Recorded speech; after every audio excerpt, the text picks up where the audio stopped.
ferramentas para redes sociais. Então, eu vou vou procurar ferramentas e mídias sociais, e a partir daí eu vou conseguir ver, por exemplo, de acordo com as respostas, se realmente ferramenta para mídias sociais tem relevância. No caso aqui, especificamente mídias sociais, ferramentas teria relevância sim. Experiência, por exemplo, já estaria alguns conteúdos meio genéricos, eu veria que experiência não é para levar. No momento aqui, ainda é uma análise mais subjetiva. Depois que você pegou essas palavras-chave, tem algumas outras, análises que você pode fazer. Você pode usar o planejador de palavras-chave do AdWords. Alguém acabou de perguntar aqui do AdWords. É a próxima ferramenta que eu utilizo depois desse processo Tag Crowd. Na verdade, no AdWords, a gente pode colocar direto no nosso site aqui e pedir para o AdWords analisar. Porém, se o que a gente está trabalhando agora, no momento, o site que a gente está trabalhando no momento, ele não está bom, geralmente você fazer uma análise de um site que não está bom, você pode acabar tendo sugestões que não sejam ruins também. Então, eu prefiro fazer um brainstorm, que é o que eu falei lá atrás, pegar esse brainstorm dele, encontrar alguns artigos, alguns sites especializados, copiar artigos deles aqui, fazer uma nuvem de palavras, dessa nuvem de palavras, junto com as palavras do brainstorm, fazer uma lista de palavras e jogar essas palavras aqui no AdWords. O AdWords ele tinha um acesso antes para essa ferramenta que você não precisava estar logado na ferramenta do AdWords, mas agora você precisa criar uma conta no AdWords, que é gratuito você criar essa conta. Lá dentro do AdWords você vai entrar em um planejador de palavras-chave.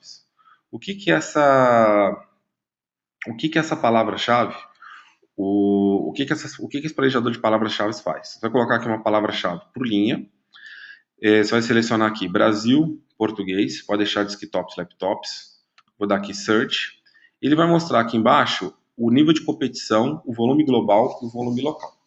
Me perguntaram aqui se o slide vai ser disponibilizado posteriormente, vai ser disponibilizado sim. Essas palavras aqui que ele trouxe, aqui eu peguei uma lista de palavras qualquer, só para a gente usar como exemplo. O que vai ser importante para mim, esse volume de local aqui que está à direita, esse volume local é sobre Brasil, já que eu selecionei localidade Brasil aqui do lado. Esse volume local é a quantidade de buscas que são feitas no Google por aquela palavra-chave por mês. Nesse momento tem a seguinte análise que eu preciso fazer. Não é necessariamente porque uma palavra-chave tem um volume muito grande que automaticamente eu vou utilizar ela, e uma palavra-chave tem um volume muito pequeno que automaticamente eu vou descartar ela. As palavras-chave muito grandes, que tem um volume muito grande, são palavras-chave que existe uma atenção já grande para aquela palavra. Qual que é o seu desafio, então? Seu desafio é roubar a atenção que já existe para o seu site. Como você vai conseguir roubar a atenção? Produzindo um conteúdo melhor do que o conteúdo que existe atualmente.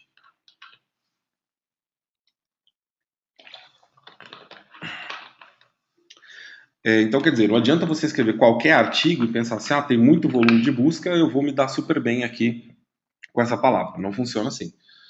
Você tem que olhar o que já escreveram e escrever um conteúdo ainda melhor.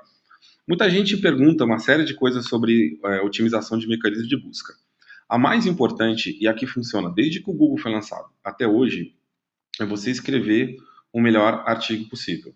Eu já tive vários artigos que ficaram em primeiro lugar numa busca durante anos consecutivos, 2, 3 anos consecutivos, e eram coisas muito buscadas. Então, um exemplo de 2 artigos que ficaram 2, 3 anos em primeiro lugar no topo das buscas.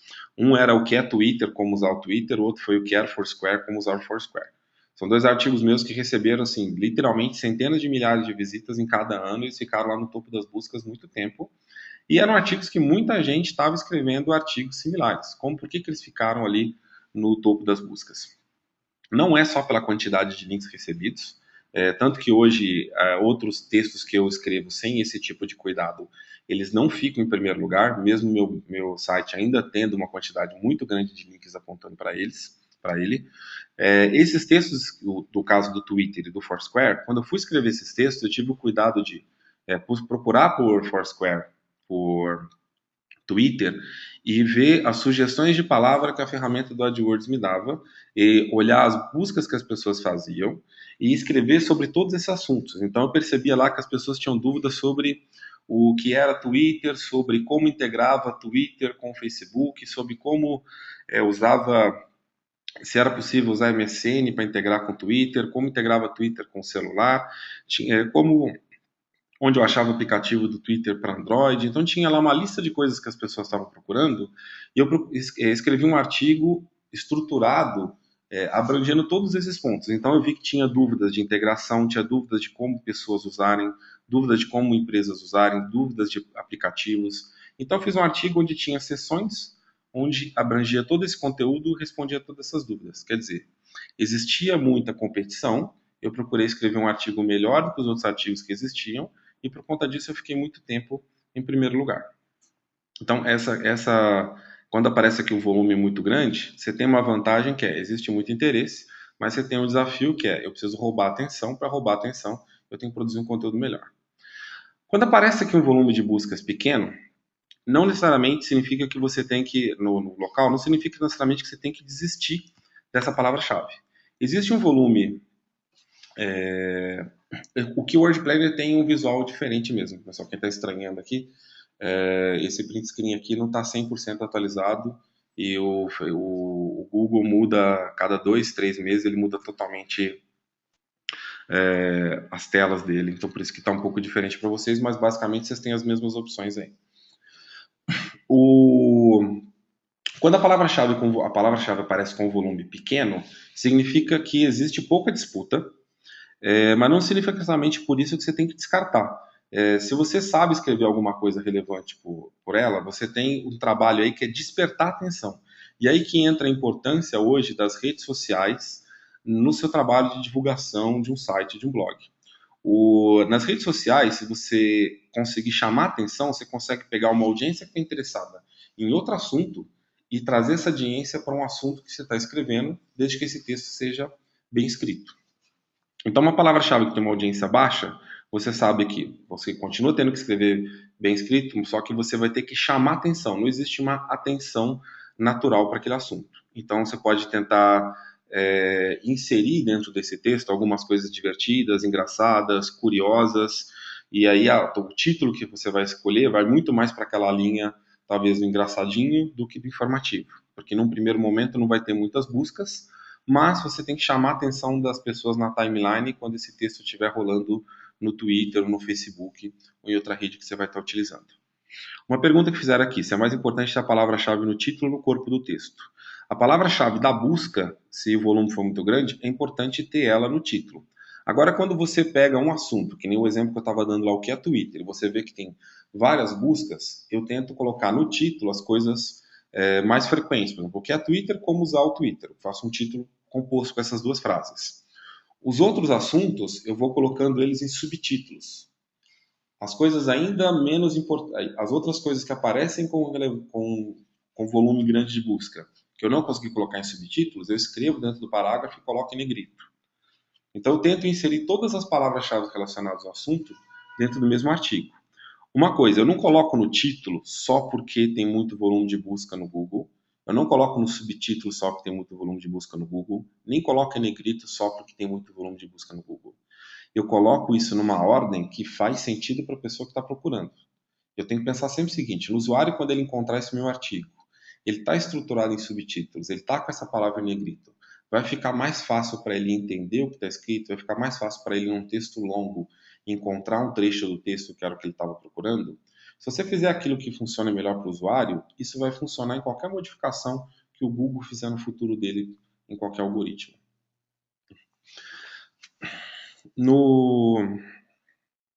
Eu estou falando muito de Google aqui porque o volume, bizarramente, de busca ainda é do Google. Só que essas dicas que eu estou dando, elas vão funcionar para você também, para Bing, para Yahoo, apesar de que o volume maior de busca que vem do ainda é do Google hoje em dia.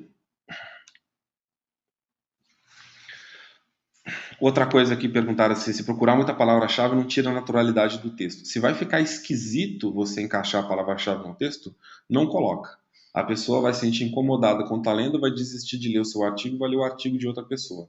As palavras-chave são para ajudar, não para atrapalhar a sua postagem efetivamente. Tags eu vou falar um pouquinho mais para frente sobre tags, Bruno, pode só um pouquinho aí. Então vamos continuar aqui. Então falei sobre o volume local de buscas, o que fazer quando é um volume alto, né? Tentar fazer um texto é melhor para roubar a atenção. Quando é o volume baixo, tentar ter alguma coisa divertida ou curiosa no texto para criar atenção. Uma outra coisa importante aqui é o volume de competição. O volume de competição, quando ele é alto, são coisas que têm relação direta com produtos. Coisas que têm relação direta com produtos, no futuro, você vai conseguir vender melhor publicidade, você vai conseguir usar melhor programas de afiliados. Então, são coisas que você tem, se possível, tentar inserir dentro do seu projeto editorial, se você está pensando efetivamente em fazer um blog, um site para ganhar dinheiro no futuro. Às vezes, quando eu falo coisas desse tipo, as pessoas acreditam que todo tipo de blog ou site que eu recomendo fazer, que eu acredito que tudo tem que ser para ganhar dinheiro. Não é o caso. Agora, se você está pensando em ganhar dinheiro com isso, você quer ter patrocinadores no futuro, você utilizar palavras que têm competição alta são aquelas palavras onde tem mais anunciantes disputando essas palavras-chave. Provavelmente o anunciante já anunciou no passado, ele percebeu que aquela palavra dá resultado, ele está colocando mais dinheiro, tem outros anunciantes colocando dinheiro, e aí a competição da palavra-chave fica alta. Palavras-chave com competição baixa, você pode ser interessante também se você for alguma coisa muito de nicho, muito segmentado, mas obviamente você vai ter uma quantidade aí mais limitada de patrocinadores e talvez uma dificuldade maior de vender publicidade no futuro. Algumas palavras-chave que têm competição alta, talvez você até encontre em programas de afiliados mais segmentados, como Mercado Livre, Lomadi, desculpa, o Mercado Livre não que está encerrando o programa de afiliados dele. Como o Lomadi, por exemplo, às vezes você encontra um parceiro específico para vender uma palavra-chave, vender um produto daquele tipo especificamente. Mas, de uma forma geral, se o seu conteúdo está mais alinhado com patrocinadores, com anunciantes, é mais provável que vai ter propaganda alinhada com o seu site no futuro.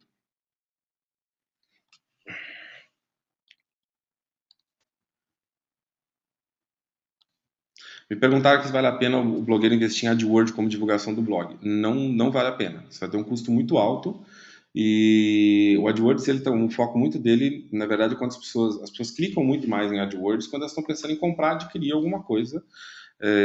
Existe uma chance, além de você não gastar muito para conquistar essa audiência, ser uma audiência que está frustrada. Ela espera muito, ela já sabe identificar um link que é patrocinado, ela espera muitas vezes ver do outro lado alguma coisa que está sendo comprada. Então, você talvez está frustrando esse cara. E se você for muito específico, falar, leia aqui, conheça esse blog, você vai ter uma quantidade muito grande de cliques, porque o cara está vendo que é gratuito. Quando você conseguir fazer um trabalho bacana de parcerias e palavras-chave, talvez você consiga mais audiência até do que efetivamente pagando. Me perguntaram aqui sobre sobre o PageRank, no caso, né, que o Keyword Tag ajuda a aumentar o PageRank. Meu site tem muito acesso, mas mesmo assim tem PageRank baixo que pode estar acontecendo.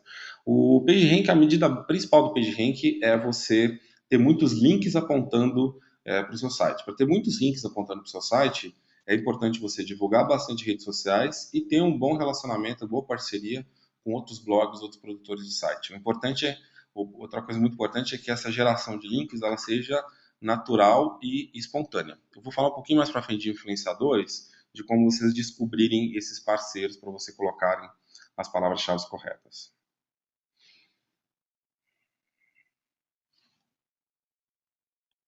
Vamos continuar aqui agora.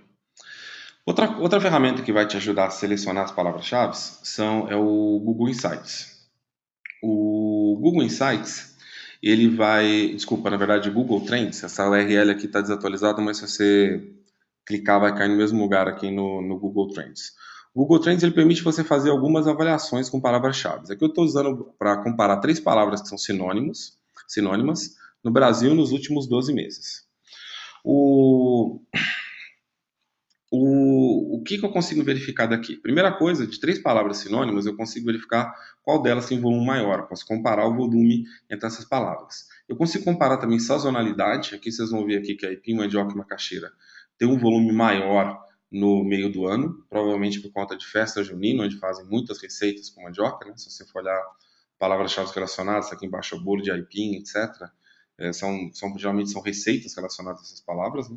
Então você consegue ver sazonalidade, você tem uma época do ano que você deveria concentrar mais textos relacionados àquelas palavras. Na dúvida entre usar 3 palavras, qual palavra que é mais popular? Uma outra coisa importante é sobre a categoria aqui. Se eu mudar essa categoria para gastronomia, vocês vão ver que aipim, mandioca e macaxeira eles vão quase para o mesmo nível.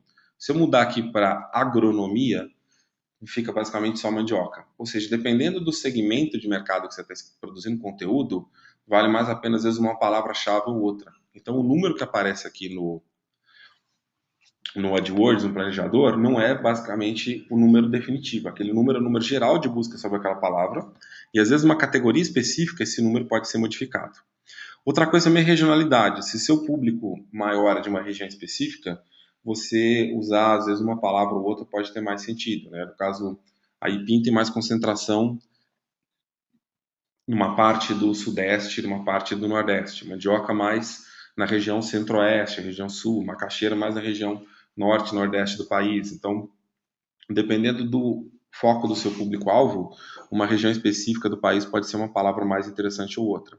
Então, aqui no Google Trends, você consegue analisar regionalidade, comparar palavras-chave sinônimas, analisar sazonalidade e verificar a fluência dela por categoria.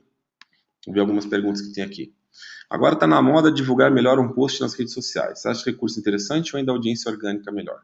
Na minha opinião, a audiência de redes sociais ela é orgânica. Você divulga nas redes sociais, as pessoas se acharem interessante, elas vão compartilhar com seus amigos e isso vai começar a gerar tráfego orgânico para você de pessoas que se interessaram. Você encontrando uma audiência inicial que é interessada no assunto, essa audiência vai propagar de forma organicamente.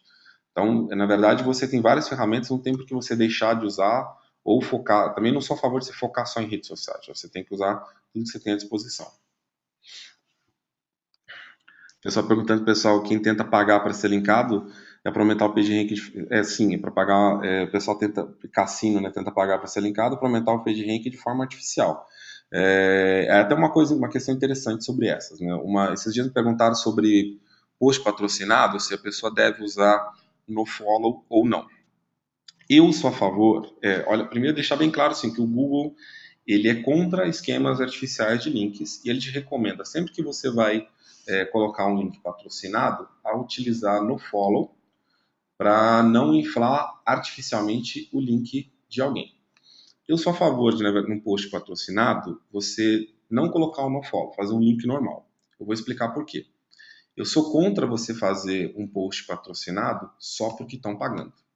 Já aconteceu para mim e talvez até alguém esteja ouvindo esse webinar pode confirmar. As pessoas querendo que eu faça post patrocinado sobre um assunto X e eu me negar a fazer porque é um assunto que eu não falaria normalmente no meu blog ou é um produto que eu não me sinto confortável em escrever um post patrocinado sobre esse produto.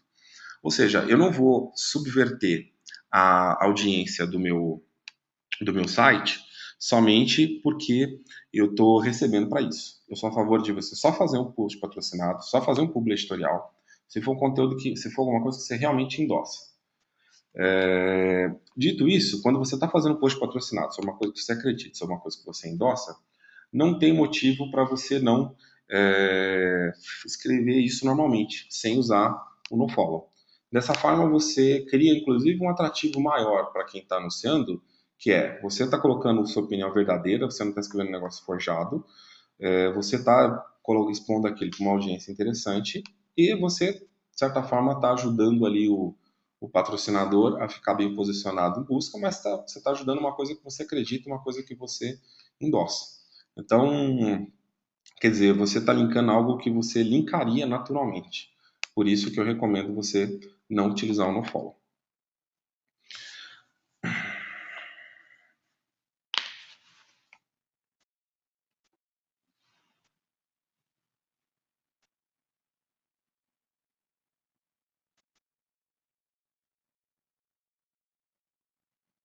Eu vou avançar um pouquinho, que daí a gente já vai chegar em algumas. Tem muitas perguntas aqui agora começando sobre rede social, ainda nem cheguei na parte da rede social ainda.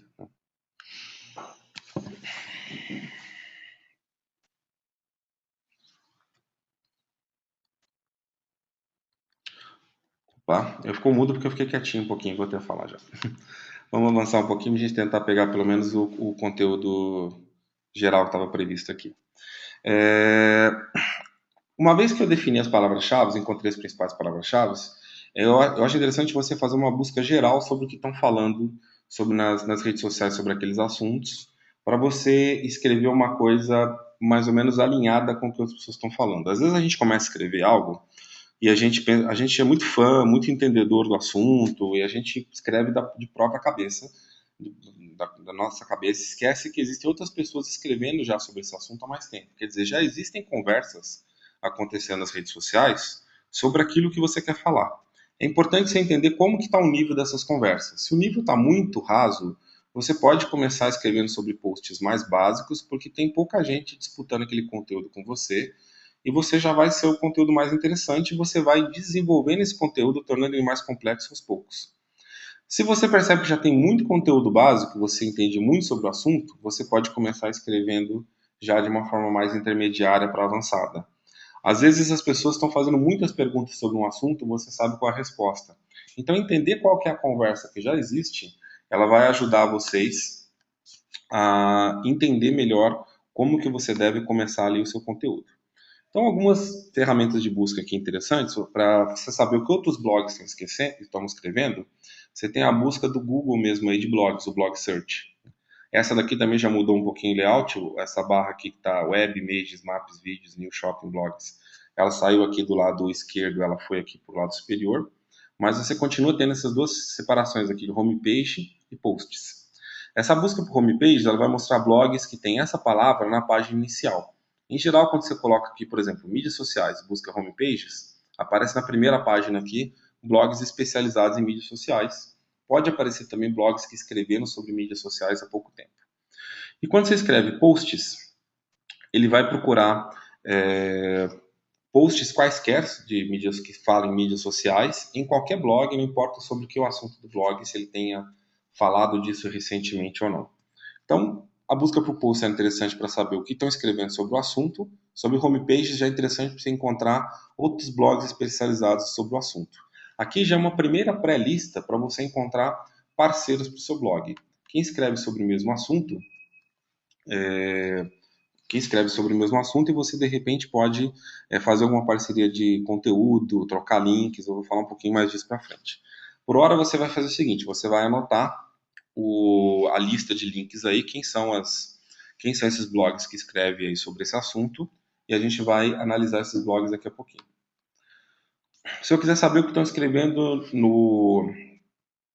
na verdade aqui tem que voltar um pouquinho, no YouTube ou no Twitter, você pode usar a própria busca do YouTube e do Twitter. Para blogs você tem essa busca, para Facebook você tem a ferramenta aqui Social Searcher. Todas as ferramentas que eu passei até agora são gratuitas, tá? Só para deixar claro. O Social Searcher, ele permite você ver o que estão falando de um assunto em Twitter, Google+, Facebook e LinkedIn. Aqui a gente vai usar, no caso, para Facebook. Para Twitter, Google+, e LinkedIn, você tem as próprias buscas das ferramentas sociais. Né? Então, se você quiser saber o que estão falando sobre um assunto no Facebook, você pode vir aqui, clicar no Facebook, e você vai ver o que estão falando no Facebook. Obviamente, você só consegue ver conteúdos públicos. Né? O que são conteúdos públicos?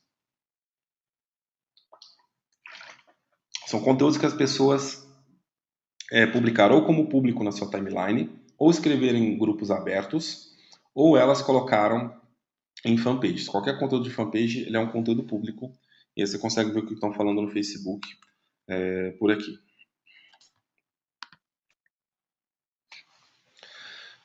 Eu já vou explicar direito como relaciona com parceiro. Segurem a ansiedadezinha aí. A gente encontrou ali pessoas que escrevem sobre o mesmo assunto em blog.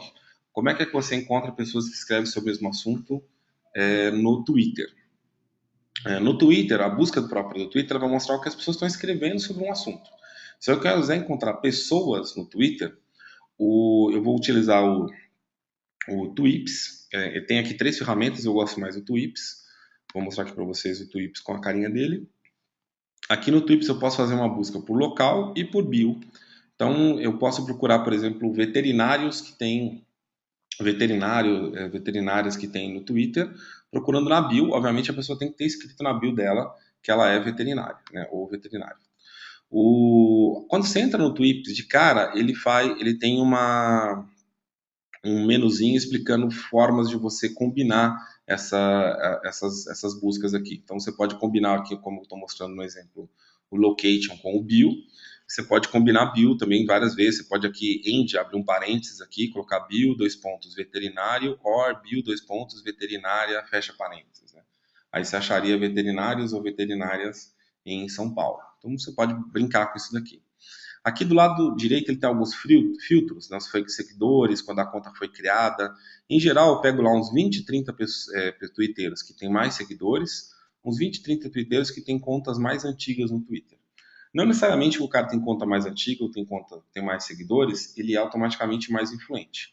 Mas é um filtro inicial, para depois eu vou usar uma outra ferramenta, já vou chegar lá, para qualificar a influência desse cara. Então a gente chegou até aqui com algumas listas, né, de palavras-chave, de blogs e de perfis de Twitter. Outros lugares que você pode buscar o que as pessoas estão falando sobre o assunto, eu chamo de patinhos feios, né? São coisas que a gente abandonou, mas ainda tem muita audiência. Yahoo Respostas, fóruns, lista de discussão. Yahoo Respostas ainda tem muita gente utilizando, e você pode ter uma ideia lá, meio geral, do que as pessoas perguntam muito sobre um assunto, e você pode escrever posts que sejam respostas desses assuntos. Fóruns para alguns assuntos como games, tecnologia, carros, existem ainda alguns fóruns bastante movimentados, e aí vocês podem pesquisar fóruns no Google da seguinte maneira. Vocês podem colocar aqui ao URL, dois pontos, fórum. Isso aqui é um operador do Google que vai filtrar somente URLs que tem essa palavra aqui, no caso fórum. Como os donos de fórum eram muito criativos, né, praticamente todo fórum tem a palavra fórum ali na URL, e aí você pode colocar na frente qual assunto você está procurando. No caso aqui, jogos, para procurar em fóruns de jogos, games, carros para fórum de carros e assim por diante. E aí no fórum, obviamente, você tem que entrar, ver se esse fórum ainda está movimentado, ainda é relevante, e é mais um lugar para você encontrar pautas e para você eventualmente divulgar seu conteúdo no futuro. Só tem que tomar um cuidado aí, tanto em Yahoo Resposta quanto fóruns, que se você criar uma conta e começar a divulgar imediatamente, você provavelmente vai ser expulso, vai ser bloqueado por spam. Você tem que participar durante um tempo respondendo sem estar linkando o seu blog, criar reputação, e mais para frente você vai conseguir inserir o seu blog de uma forma mais natural. Dê uma olhada como outras pessoas que estão divulgando links estão fazendo. Esse trabalho demora tempo, sim, você não vira referências sobre um assunto, nem fica influente da noite para o dia, mas você, dependendo do movimentação do fórum, dependendo de como sua pergunta ficar ranqueada no Yahoo Respostas, você pode conseguir uma audiência muito grande utilizando esses métodos. Para alguns assuntos também, listas de discussão podem ter uma audiência interessante. Muita gente abandonou as listas de discussão por e-mail, né? O pessoal acabou indo para as redes sociais, mas se você pegar aqui, por exemplo, esse assunto vagas, eu procurei em pouco tempo, tinha lá grupos de mais de 250 mil pessoas, e atualizado. Imagina que você está escrevendo um site, um blog sobre vagas, dicas de recrutamento e seleção, como se preparar para uma entrevista. Então, grupos desse tipo, por exemplo, são bastante movimentados ainda, e as pessoas podem gostar muito do seu conteúdo. Né? De novo, você não pode entrar só fazendo spam do seu conteúdo, mas você pode começar aqui pegando dicas de pautas, dando algumas dicas para a galera, ajudas, e aos poucos você começa a ir divulgando seus artigos aqui. E o Google também tem uma seção de listas de discussão, similar também a do Yahoo, e aí também você procura aqui qual assunto, né? E aí você pode ver se tem grupos de discussão movimentados sobre o assunto que você está escrevendo. Legal. Vamos falar agora dos influenciadores, que são as pessoas com as quais você vai querer fazer parcerias. Primeira coisa, a gente tem que descobrir quem são os influenciadores. Tem 3 lugares básicos onde você descobre influenciadores hoje: YouTube, blogs e Twitter. Facebook, apesar de ser uma das redes sociais mais utilizadas, dificilmente influenciador dá foco total na fanpage do Facebook, ela vira mais um canal apenas de divulgação. Por que isso? O Facebook ele não divide receita com o publisher. E ele nem permite que você anuncie lá. Muito influenciador já teve fanpage dele deletada do Facebook, porque o cara criou uma fanpage, encheu ela lá com milhares, quase 1 milhão de seguidores, começou a vender post patrocinado da fanpage, a fanpage foi deletada. É contra o termo de uso do Facebook. Você até pode divulgar lá um publicitorial que você fez no blog. Você não pode fazer um post patrocinado diretamente na fanpage. Você só consegue fazer isso se for não identificado. E aí, na verdade, você está tendo um outro problema de ética que pode te dar problemas no futuro aí com se você pegar uma propaganda que foi feita entre vários blogueiros, por exemplo, coisa que já aconteceu. Uns identificam, outros não. Quem não identifica acaba tendo o nome bastante queimado com a sua audiência. Então, não recomendo você fazer o post não identificado, e aí o Facebook acaba ficando meio que fora dessa equação. Mas você pode usar sim o Facebook para divulgar lá seu post patrocinado. Então, por conta do Facebook não ter esse foco muito grande, nem tem ferramentas muito de análise de influência dentro do Facebook. E simplesmente quantidade de fãs numa fanpage não é indicativo nenhum. O cara pode criar lá um anúncio lá, você gosta do Corinthians? Clica aqui. E você clica, curte a fanpage do cara ganha milhões de fãs. Quando você vai ver, não tem nada a ver com o Corinthians e tá basicamente ali, vamos dizer assim, enganando as pessoas. Depois o engajamento dessa fanpage acaba sendo ridículo. Então, os influenciadores, se eu for prestar atenção, os caras mais famosos aí na internet, os caras estão geralmente com algum YouTube ou com um blog, né? Então, pegar aí, por exemplo, o PC Siqueira, o Cauê Moura, a Kéfera, né? São YouTubers, né? Eles têm ali o YouTube como a base central deles e eles divulgam esse conteúdo do YouTube deles no Twitter, no Facebook, nos canais sociais dele. Você pegar, por exemplo, aí o Não Salvo, o Jovem Nerd, eles têm aí o blog, né, deles como a base, né? E eles acabam divulgando aí os conteúdos deles. O Jovem Nerd também tem YouTube lá, o Nerd Office, né? Eles acabam divulgando, usando aí Facebook também, Twitter, para divulgar esses conteúdos. E às vezes o próprio Twitter, como o Twitter não tem nenhuma oposição da pessoa vender tweet patrocinado lá dentro, o Twitch também é bastante utilizado por influenciadores. E quem tem a base no Twitter, na internet, geralmente são as celebridades de televisão. Ela não pode ter o conteúdo dela no YouTube, ela não tem tempo para ter blog, mas ela mantém lá o Twitter atualizado. E você acaba vendo muitas vezes a celebridade de televisão tem uma conta no Twitter bastante bombada lá. Então você tem aqui outros profissionais também de segmentos específicos que são considerados influentes. Às vezes por falta de tempo de ter conta no YouTube e no blog, o Twitter acaba sendo uma conta importante para ele também. Então você vai acabar achando influenciadores nesses três espaços principalmente. Né? O pessoal está perguntando aqui de Instagram. Instagram também tem já uma quantidade de influência crescente. Não tem ainda a ferramenta muito específica aí para a gente medir Instagram. Eu vou falar um pouquinho de Instagram mais para frente, tem o Instagram, etc. Eu vou entrar nele mais para frente, mas sim, o Instagram também é um ponto interessante. O Tumblr ele acaba entrando como se fosse um blog, na verdade. Né? Uma ferramenta de blog mais simplificada, mas o pessoal que influente está no Tumblr, como sei lá, o Como Me Sinto Quando lá, acaba entrando aqui na lista de blogs. O pessoal perguntou se é para encher o saco desses influenciadores. Na verdade, o ideal é você não encher o saco deles, né? Fazer parceria com eles envolve nem encher o saco. Vamos primeiro identificar eles, depois eu vou falar um pouquinho de como você se relaciona com eles. No YouTube, voltando aqui rapidinho, no YouTube você vai olhar basicamente a quantidade de pessoas inscritas no blog, no canal do YouTube. Quanto mais inscritos, mais influente o cara é. O YouTube ele funciona muito bem em não permitir métodos alternativos aí para a pessoa para gerar inscritos artificialmente. Não vou dizer que não existe, mas não é um negócio tão que por exemplo, foi tão manipulado quanto, por exemplo, o Facebook ou o Twitter, onde muita gente conseguiu fãs de página ou seguidores de formas artificiais. No YouTube, em geral, a quantidade de inscritos no canal, ela representa mais fielmente a audiência, a influência daquele produtor de vídeo dentro ali do YouTube. Então, os caras com mais quantidade de inscritos no canal são os caras mais influentes ali no YouTube. No blog, você encontra esse cara por link, você vai encontrar os mais influentes pela quantidade de links recebidos. E no Twitter você tem algumas ferramentas aí que eu vou mostrar. Para analisar a quantidade de links recebidos, é uma das principais ferramentas, essa aqui, a Majestic SEO. O pessoal está perguntando se o vídeo vai estar disponível. Vai estar disponível da parte ali do Tag Crowd para frente, que foi quando eu comecei a gravar. Eu vou falar de algumas outras redes sociais mais para frente. De sorteios eu não vou falar, eu vou ficar devendo essa pergunta aqui. O Majestic SEO eu utilizo para analisar a influência de blogs da seguinte maneira: eu coloco aqui uma URL de um blog, Na hora que. E aí eu vou selecionar aqui Fresh Index, que é o índice recente, e aí ele vai mostrar aqui a quantidade de links externos que está apontando para o blog.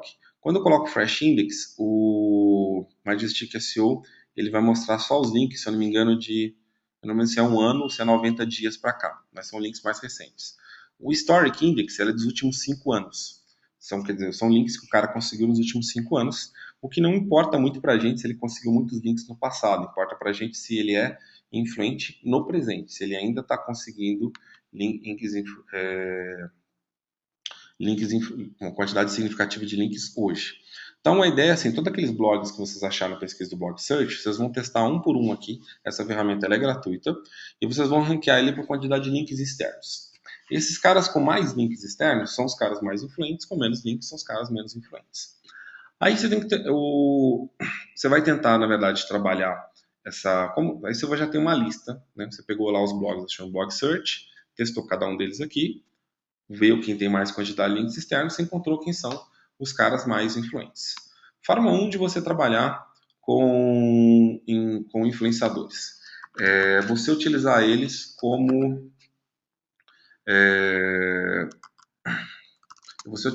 como fonte de informação. A forma 2 de você trabalhar com influenciadores.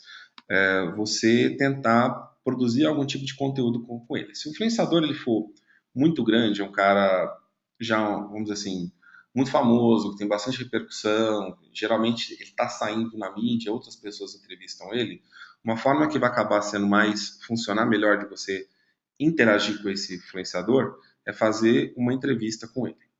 Eu vou dar um exemplo próprio. No meu caso, muita gente chega até mim para entrevistar e tem gente que chega com propostas muito legais, é muito bacana resolver entrevista.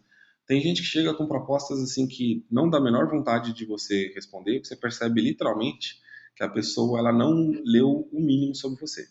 Uma coisa muito comum nos grandes influenciadores é o ego muito grande. Inclusive, eu brinco muito que antes de trabalhar com conteúdo, ser publicitário, eu era programador desenvolvedor de software.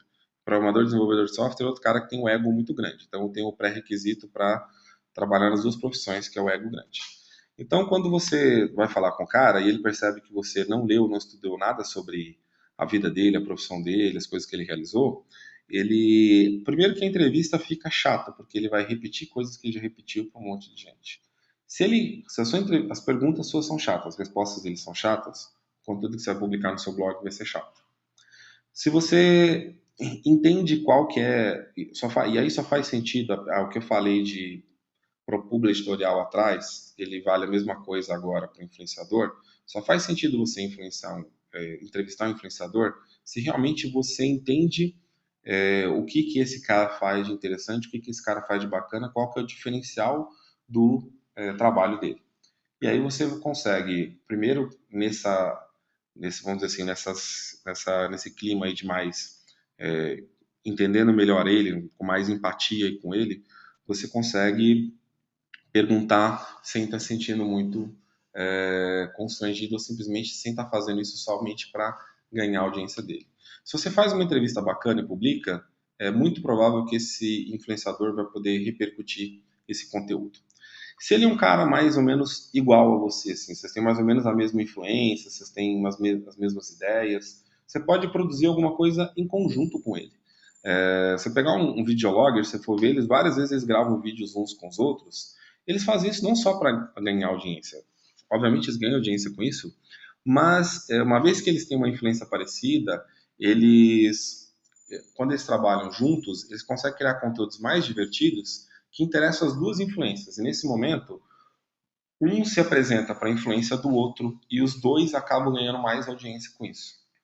Uma coisa que a gente tem que entender melhor quando a gente está falando de conteúdo não tem tanto concorrente assim direto. Se eu escrevo muito bem sobre um assunto, outra pessoa está muito interessada sobre aquele assunto e ela escreve de um outro ponto de vista, as pessoas vão ler os dois textos. As pessoas vão ver os dois videologs, elas vão consultar os dois conteúdos. Obviamente que eu tenho que tentar trabalhar o conteúdo de uma forma complementar. E aí, aquele ponto onde você escrever exatamente o que o outro escreveu é burrice. E blogs, geralmente blogs e videologs, geralmente como são conteúdos mais personalizados, são pontos de vista mais únicos, é difícil você ter uma concorrência direta. E aí produzir conteúdo junto é uma outra forma muito interessante. Se você consegue produzir conteúdos que interessam para outro cara, ele vai acabar eventualmente linkando você. Então, se aproximar dele com uma entrevista, com uma parceria para produzir conteúdo junto, uma oferta que você, por exemplo, te convidaram para fazer uma coisa legal e você acha que aquele cara ia curtir, pergunta, pô, você já convidaram o fulano de tal? Não, pô, se quiser, eu posso convidar ele também. Então, oferecer para, às vezes, oportunidades que chegaram para você, oferecer para outros influenciadores na mesma área que você, é uma forma também de você se aproximar, encontrar esses caras em eventos, e aí, obviamente, encontrar em eventos tem dois níveis, né? Ou se o seu fã quer tirar uma foto, isso obviamente não vai te aproximar muito dele, ou, cara, eu tenho esse projeto aqui, é, foi inspirado no seu trabalho, se você quiser dar uma olhada, dependendo de como isso é apresentado, muitas vezes o cara dá sim uma olhadinha. E aí depende muito da forma como você apresenta e se você consegue resumir em poucas palavras o que esse projeto significa. Então, é um pouco de você, como alguém brincou atrás nas perguntas, assim, encher o saco desses caras, mas tentar fazer isso de uma forma que não seja muito agressiva, muito intrusiva. E aquela coisa, o cara que está muito distante de você, né? Você acabou de começar um blog sobre o assunto, o cara é mega famoso naquele assunto, vai ser difícil você se aproximar de cara desse cara. Então, de repente, o ideal não é você começar de cima para baixo na lista de influenciadores. É você começar de baixo para cima, com os caras que são mais parecidos com você. Você vai criando mais relacionamento, você vai entendendo mais sobre o assunto, criando mais confiança, até você ficar um cara mais próximo, mais parceiro do cara que está lá no topo da lista.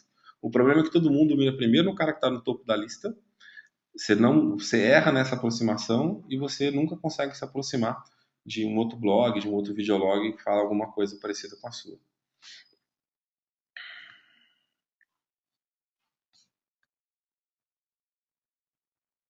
O pessoal fez algumas perguntas aqui, basicamente acho que eu já respondi aqui nesse texto. O pessoal falou que vai dar muita boa vontade dele, vai muita boa vontade do cara, e eu vou falar uma coisa para você, a maioria deles são extrema boa vontade.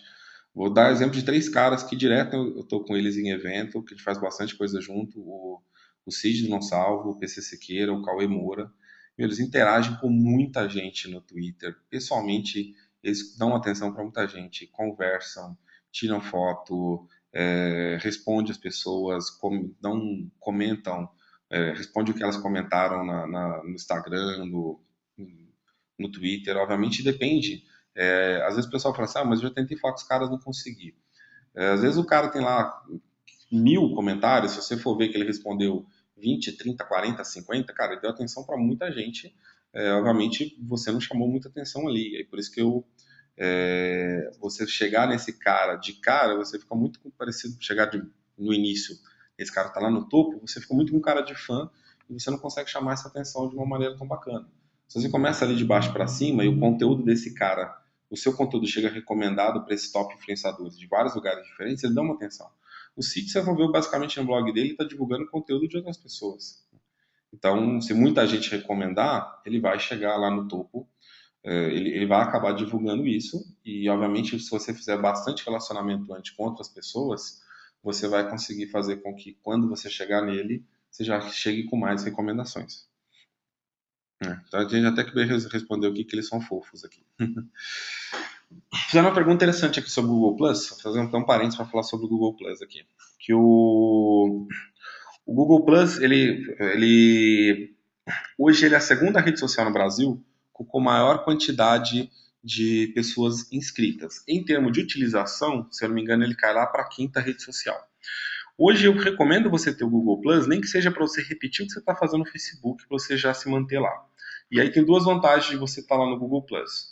Os seus conteúdos no Google Plus, se as pessoas forem dando mais ele vai melhorando nos mecanismos de busca, e aí, obviamente, é importante você ter o botãozinho de mais lá no seu blog, assim como é importante você ter o botãozinho para compartilhar no Twitter, Facebook, LinkedIn. E quando você se identifica no Google Plus como autor de blog, você o seu conteúdo na busca, ele sai identificado como de autoria sua. Permite, não vou ter tempo de entrar aqui detalhadamente no Google Plus, mas procuram ferramentas de authorship, Google Plus, que você vai encontrar esse tipo de conteúdo. Dá para você fazer marcado. Você pegar alguns caras, né, você procurar, por exemplo, conteúdo lá da Agência Mestre, do Fábio Ricota, que escreve de SEO, você procurar seu conteúdo do meu blog, aparece com minha fotinha do lado.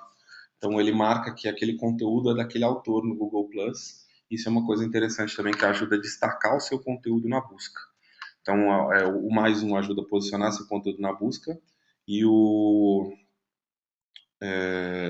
authorship ajuda a destacar o seu conteúdo na busca.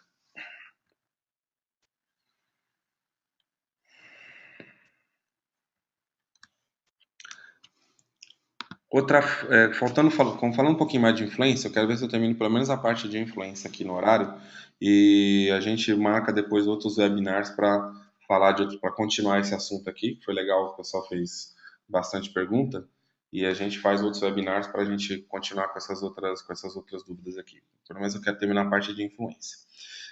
A gente achou as pessoas no Twitter lá com o Tweets. Eu falei para vocês fazerem aquelas listinhas entre os caras com mais seguidores e os caras com contas mais antigas. Essa lista de contas, eu vou pegar ela e vou jogar aqui no Cloud. E eu vou usar esse ranking do Cloud como análise de influência. O Cloud é uma ferramenta que ela foi muito criticada no passado.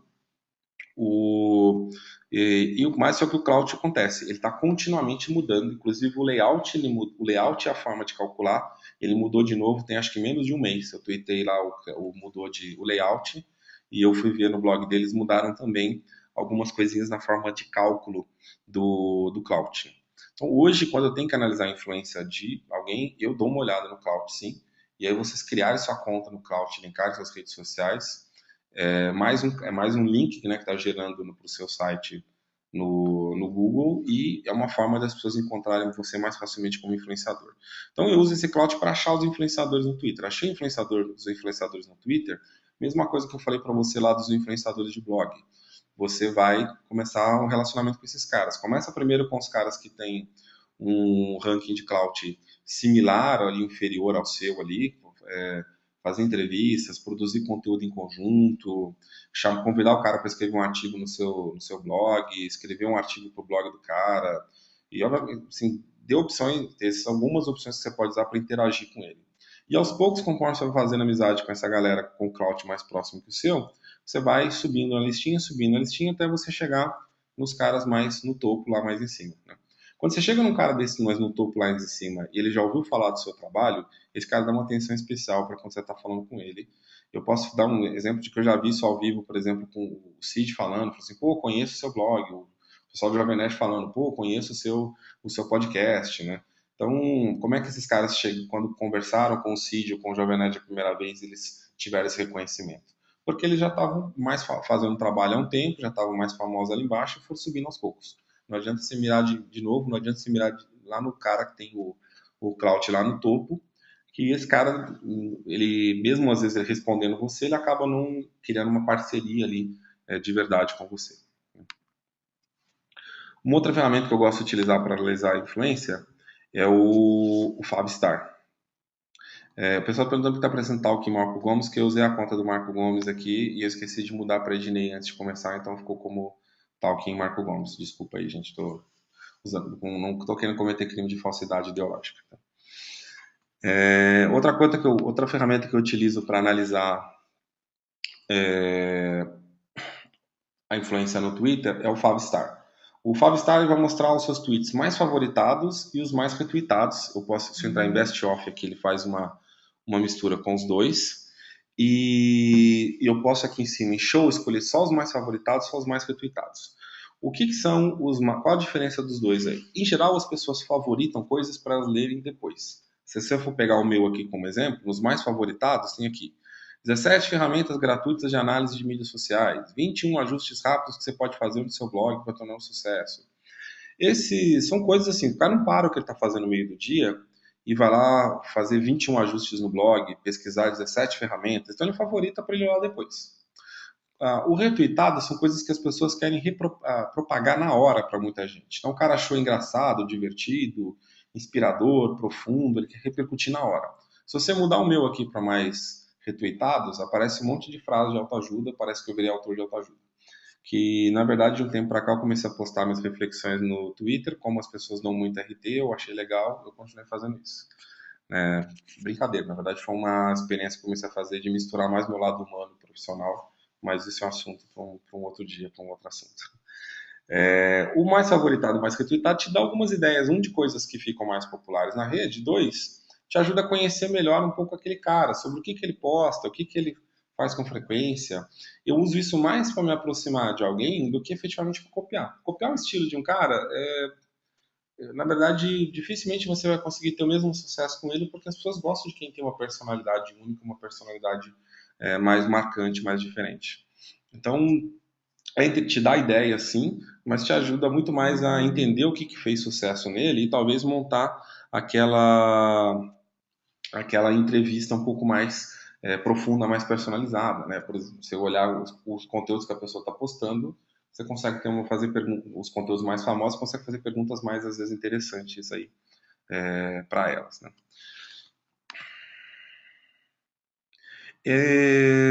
Eu não consegui entrar aqui, na verdade já passou uma hora, né? O tempo voou. Eu vou responder algumas perguntas que ficaram aqui para trás. O pessoal perguntou muito de frequência para postar no blog, frequência para postar no Facebook. Né? O blog eu recomendo você postar no mínimo uma vez por semana. Isso é para você manter o interesse das pessoas, etc. Se você quer começar a trabalhar o blog profissionalmente, o ideal era você postar uma vez por dia. Né? Se o seu foco é vou viver de blog, quero ganhar dinheiro com isso, você postar pelo menos uma vez por dia. Se você quer, se você está escrevendo blog sobre um assunto, nesse assunto já tem vários outros blogs parecidos, você ser um blog de hard news, aquele blog que dá toda a notícia quente em primeira mão, é um negócio que dá muito trabalho, é um negócio bastante complicado, é difícil você ocupar o posto desses outros caras. Em geral, se você for pegar hoje blogs, vou pegar um exemplo de tecnologia, vai que tem Tecnoblog, MeioBit, Mac Magazine, Gizmodo, todos esses que eu falei para você, tem uma equipe com várias pessoas produzindo conteúdo. Então é uma estrutura mais ou menos dessa que você precisa para você ser aquele cara que posta as últimas notícias sobre um assunto. Postando uma vez por dia, você consegue fazer um blog opinativo legal. Mostrar a sua opinião sobre fatos que estão acontecendo no dia. E se você tiver um plano, né, sobre um conteúdo que você vai postar, por exemplo, vamos supor que eu fosse começar hoje um blog, se eu fosse fazer um blog mais estruturado, mais aprofundado sobre mídias sociais, eu poderia pegar, por exemplo, várias áreas de mídias sociais que eu sei que as pessoas têm dúvida, por exemplo, falar sobre introdução a mídias sociais, falar sobre o uso de mídias sociais nas empresas, falar sobre monitoramento de mídias sociais, falar sobre planejamento de mídias sociais, falar sobre operação de mídias sociais, falar sobre métricas de mídias sociais, falar de ferramentas específicas, Twitter, Facebook, LinkedIn, blog. Então eu conseguiria montar isso de uma estrutura e cada dia fazer um post aprofundado sobre esse assunto, como se estivesse escrevendo uma aula ou fazendo um livro. Então é uma outra forma de você escrever, ter diariamente um conteúdo interessante. Você não tem tempo para se dedicar, o seu foco não necessariamente é ter um blog profissional, mas você quer ir lá conquistando uma audiência, quer, vamos dizer assim, fazer a coisa de uma forma séria para quem sabe no futuro se dedicar mais para isso, recomendo você escrever uma vez por semana. Mesma coisa para empresas, pelo menos manter uma vez por semana um post para as pessoas não esquecerem ali que você existe.